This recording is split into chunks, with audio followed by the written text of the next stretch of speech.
Hi, I'm Adam, and welcome to this tutorial. I'm going to be showing you the best ways to get 3D terrain models like this one into Rhino 8. It's pretty simple, so let's get into it.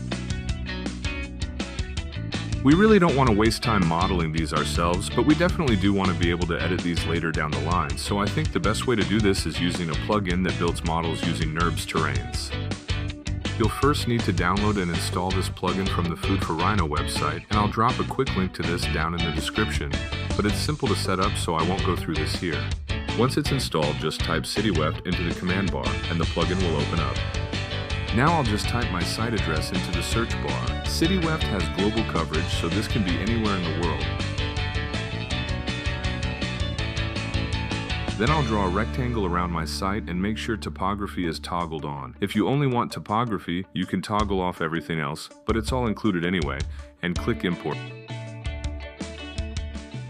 Now you've got your model in Rhino. The terrain comes in as a NURBS surface, so you can pretty easily edit this.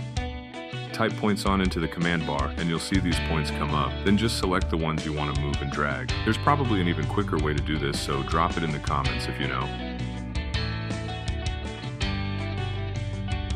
All there is to it, but I've also got a little bonus feature to share that will make your terrain models even more impressive. Here's the same model, but now with a satellite image overlaid. Pretty impressive, right? To achieve this, you'll also be using Cityweft, but this time from the web platform.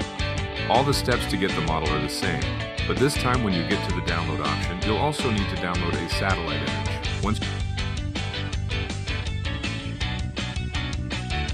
you've opened it in Rhino, it's just 2 clicks to replace the terrain. Open the Materials panel and click on Topography_Material and then this image link.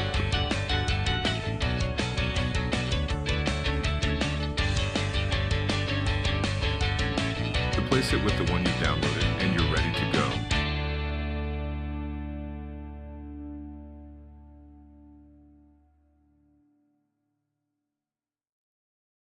Thanks very much for watching this video. If it's been helpful, I'll really appreciate if you could subscribe to our channel. We'll be sharing content like this regularly. See you later.